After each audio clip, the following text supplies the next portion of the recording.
दोस्तों स्वागत है आप सभी का बिहार समाचार में। दोस्तों चलिए बिहार के तमाम 15 बड़ी खबरों के बारे में इस वीडियो में जानते हैं। तो फटाफट से आप सभी कमेंट बॉक्स में जरूर बताएं कि आप बिहार के किस जिले में रहते हैं। साथ ही अपनी तरफ से आप इस वीडियो को एक प्यारा लाइक जरूर कर दें। साथ ही आपके मन में अगर कोई भी सवाल हो तो आप हमें नीचे कमेंट बॉक्स में जरूर पूछें। आज की सबसे पहले खबर, बिहार में बस से सफर करना हुआ महंगा, किराए में 18 से 20% की वृद्धि। जी हाँ, बिहार के लोग बुधवार से 18 से 20% वृद्धि के साथ बस किराया देकर सफर करेंगे। बिहार राज्य पथ परिवहन निगम ने बुधवार से बढ़ाया गया बस किराया लागू कर दिया है। मतलब महंगाई की मार अब सीधे तौर पर दिखेगी। रोजाना सफर करने वाले यात्रियों को बढ़े हुए बस भाड़े का बोझ झेलना पड़ेगा। बुधवार से बिहार शरीफ से पटना आने और जाने वाले यात्रियों को 90 रुपए के बदले 116 रुपए किराया देना पड़ेगा। पटना से नवादा जाने यात्रियों को अब 112 रुपये के बदले 165 रुपये देने होंगे। वहीं पटना से मुजफ्फरपुर का किराया 116 रुपये कर दिया गया है, पहले 90 रुपया था। पटना से बेतिया एसी बस का किराया 350 रुपये हो गया है, जबकि पहले 297 रुपये लिए जाते थे। पटना बेतिया डिलक्स का भाड़ा 301 रुपये हो गया है, पहले 257 रुपये निर्धारित था। इसी तरह पटना औरंगाबाद का नया भाड़ा 222 रुपये हो गया है, पुराना भाड़ा 194 रुपये था। वहीं पटना समस्तीपुर डिलक्स का नया भाड़ा 155 रुपये हो गया है, वहीं पुराना भाड़ा 145 रुपये था।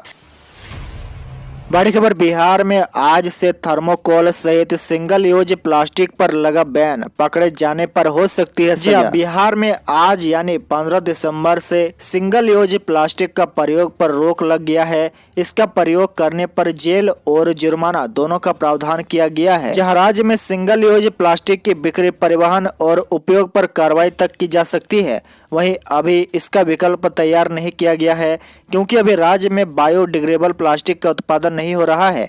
जानकारी के अनुसार इसका उत्पादन मई 2022 से शुरू होने की आशंका है। इसके लिए राज्य के प्लास्टिक उत्पादकों ने बायोडिग्रेडेबल दाना को सीपेट चेन्नई में टेस्टिंग के लिए भेजा है, जिसमें 6 से 7 महीने का समय लगेगा, जिसमें बिहार के लोगों को अब ज्यादा जेब ढीली करनी पड़ेगी। अगली बड़ी खबर, बिहार में गया सबसे ठंडा, पटना में भी बड़ी गलन। जी हाँ, सुबह में ठंड देरी से पहुंची है लेकिन दुरुस्त होकर पहुंची है। लगातार तीसरे दिन अपने रंग में रहा है। पिछले 24 घंटे में लगभग 12 से 14 जिलों में न्यूनतम तापमान में आंशिक गिरावट आई है, जिससे ठंड में बढ़ोतरी हुई है। सबसे ज्यादा पारा कटिहार में 2.7 डिग्री तक नीचे आया है। हालांकि कुछ जिलों में न्यूनतम तापमान में आंशिक बढ़ोतरी भी हुई है। पूसा 2 दिन से सुबह में सबसे ठंडा था, जहां पारा 1 से 1.5 डिग्री तक ऊपर गया है। पटना मौसम विज्ञान केंद्र के मुताबिक पछुआ हवा के लगातार प्रवाह से सुबह में न्यूनतम तापमान में लगातार गिरावट आ रही है। अभी भी 8 से 10 शहरों का न्यूनतम तापमान 10 डिग्री के नीचे जा चुका है। प्रमुख शहरों में रात का तापमान सामान्य से नीचे आ गया है, जिससे जनजीवन पर असर पड़ा है। मंगलवार को शाम में गलन की वजह से ठंड का असर राजधानी में अधिकतर जगह देखी गई है। इधर सुबह में घने कोहरे की वजह से सूर्य की किरणें देर से पहुंच रही है, जिससे दृश्यता में कमी आई है। मंगलवार को गया और पूर्णिया में सबसे कम मात्र 600 विजिबिलिटी रही। पटना में भी आंशिक कोहरा रहा। दिन में आने वाले आधा दर्जन से अधिक विमान लेट रहे। हालांकि मौसम विभाग का कहना है कि अधिकतम और न्यूनतम पारे में खास कमी आने के कोई आसार फिलहाल नहीं है। ठंड की स्थिति इसी तरह बनी रहेगी। पूरे सूबे में मौसम शुष्क बना हुआ है। अगली बड़ी खबर, पटना में कोरोना ने फिर पकड़ी रफ्तार, 11 नए संक्रमित मिले, 14 दिनों में 75 नए केस। जी हाँ, एजी कॉलोनी के बाद पटना का पटेल नगर इलाका कोरोना का नया हॉटस्पॉट बन गया है। मंगलवार को पटना में मिले कुल 11 नए संक्रमितों से 8 पटेल नगर के निवासी है। ये सभी कोरोना संक्रमितों के संपर्क में आए लोग हैं। सिविल सर्जन कार्यालय द्वारा कॉन्टैक्ट ट्रेसिंग के दौरान इनकी जांच की गई थी। रविवार को पटेल नगर निवासी मृत कोरोना संक्रमित महिला और उसके किराएदार जो डिलीवरी बॉय है, उनके संपर्क में आए 20 से ज्यादा लोगों की जांच की गई थी। उनमें ये 8 लोग संक्रमित पाए गए हैं। सिविल सर्जन कार्यालय से मिली जानकारी के अनुसार दिसंबर में पटना में सबसे ज्यादा संक्रमित पटेल नगर और एजे कॉलोनी इलाके से मिले हैं। दिसंबर में अब तक 75 लोग कोरोना संक्रमित मिल चुके हैं। इसमें 1/3 से ज्यादा लोग एजी कॉलोनी और पटेल नगर से ही मिले हैं। इसके अलावा आपको बता दें कि बिहार में पिछले 24 घंटे में कुल 16 लोग कोरोना पॉजिटिव मिले हैं।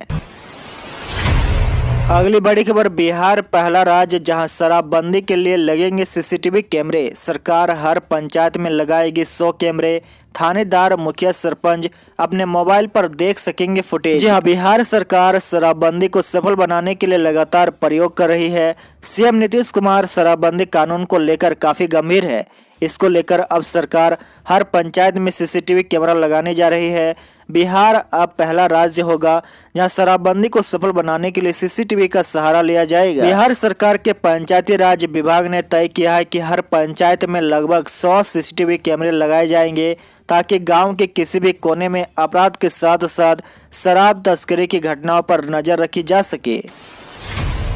अगली बड़ी खबर, बिहार में 15 दिनों में 1 करोड़ वैक्सीनेशन। सीएम बोले संभावित तीसरी लहर को रोकने में दिखाए ताकत। जहां सीएम नीतीश कुमार ने मंगलवार को कोरोना से लड़ाई के लिए मंगल मंत्र दिया है। कोरोना काल में बेहतर काम करने वाले अफसरों को हौसला बढ़ाने के साथ सीएम ने कोरोना की संभावित तीसरी लहर को चुनौती देने का आह्वान किया है। सीएम ने कहा, जिस तरह से बिहार वैक्सीनेशन में रिकॉर्ड तोड़ रहा है, ऐसे ही कोरोना को मात देने के लिए पूरी तरह से तैयारी है। उन्होंने अफसरों से कहा कि कोरोना के हर केस पर स्टडी कर नए मॉनिटरिंग और टेस्टिंग के साथ वैक्सीनेशन से कोरोना को मात दिया जाएगा। कोरोना के 9 करोड़ टीकाकरण पूरा होने पर सीएम ने कहा, यह बड़ी उपलब्धि है। सीएम ने कहा कि बिहार में 7 से 8 करोड़ वैक्सीनेशन में 21 दिन लगे हैं, जबकि 8 से 9 करोड़ वैक्सीनेशन होने में महज 15 दिन ही लगा है।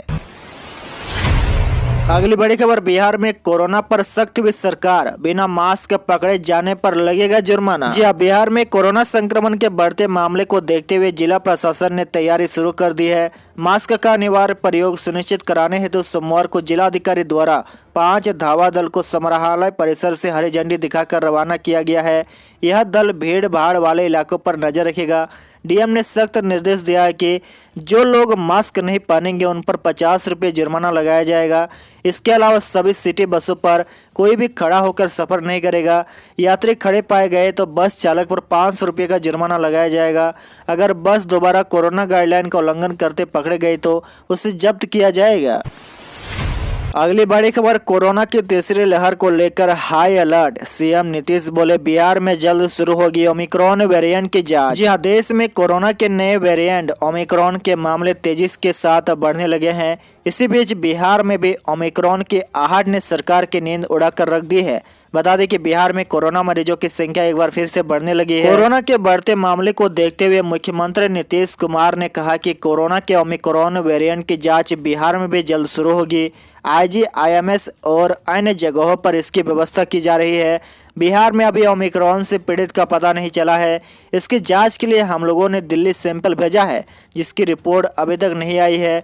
साथ ही उन्होंने यह भी कहा है कि कई दिन हो गए, रिपोर्ट में देरी होना अच्छी बात नहीं है। बता दें, सोमवार को जनता दरबार में मुख्यमंत्री कार्यक्रम के बाद पत्रकारों से बात कर रहे सीएम नीतीश कुमार ने ये बातें कही है।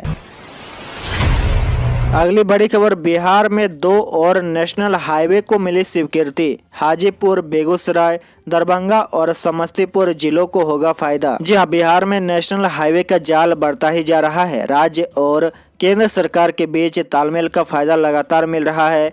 केंद्रीय सड़क परिवहन एवं राजमार्ग मंत्रालय ने राज्य में राष्ट्रीय उच्च पथ की 2 और योजनाओं को स्वीकृति प्रदान की है। पथ निर्माण मंत्री नितिन नवीन ने सोमवार को इस आशय की जानकारी दी है। जिन योजनाओं को अनुमति दी गई है उनमें एक NH 122B और दूसरी NH 527E है। NH 527E दरभंगा से रोसड़ा के बीच है। इसके निर्माण पर 495 करोड़ रुपए खर्च होंगे और 122B हाजीपुर मानार बछवाड़ा है। इसके निर्माण पर 770 करोड़ रुपए खर्च होंगे।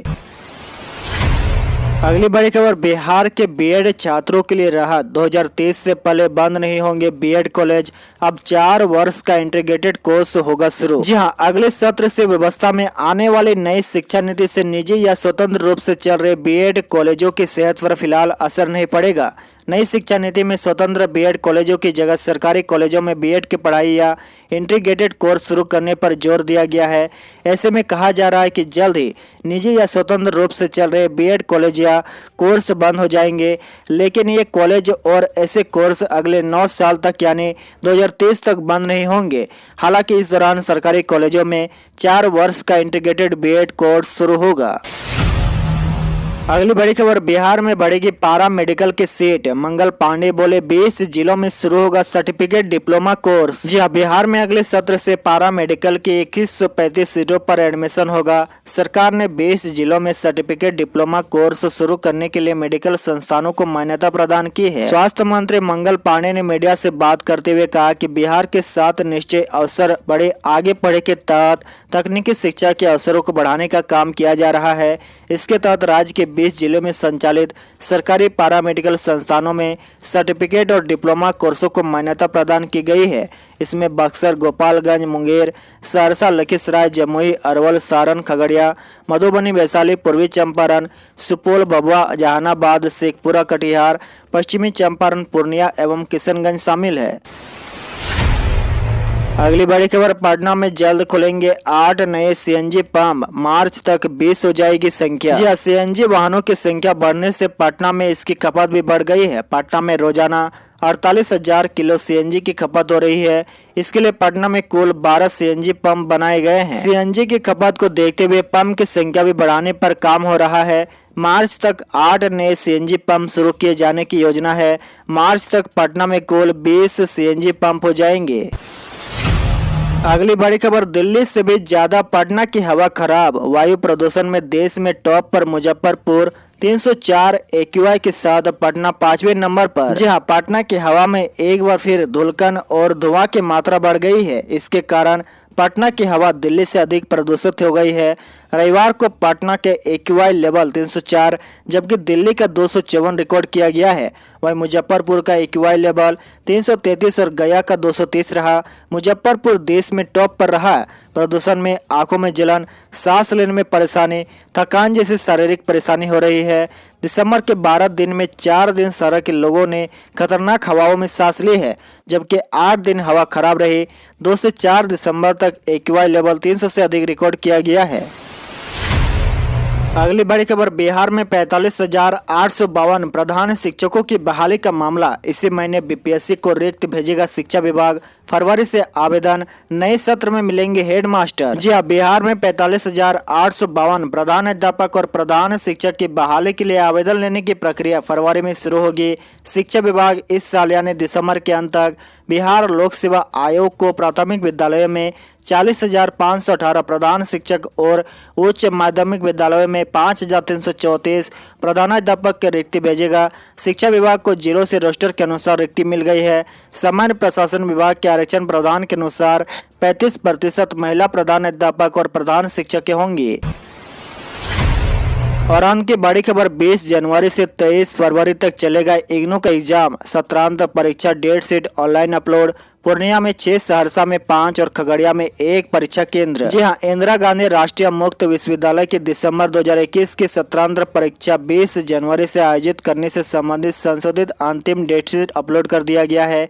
इग्नू शिक्षार्थी सहायता केंद्र पूर्णिया के समन्वय प्रोफेसर गौरीकांत झा ने बताया कि अब उक्त सत्रांत परीक्षा 20 जनवरी से 23 फरवरी तक आयोजित की जाएगी। इग्नू क्षेत्रीय केंद्र सहरसा के इस वर्ष 12 केंद्र बनाए गए हैं। इनमें पूर्णिया प्रक्षेत्र में 6, सहरसा प्रक्षेत्र में 5 एवं खगड़िया में 1 महाविद्यालय को परीक्षा केंद्र बनाया गया है। आज के लिए आपका सवाल बताएं कि बिहार में मास्क नहीं लगाने पर जुर्माने लेने का नियम पूरे राज्य में लागू किया जाना चाहिए या नहीं।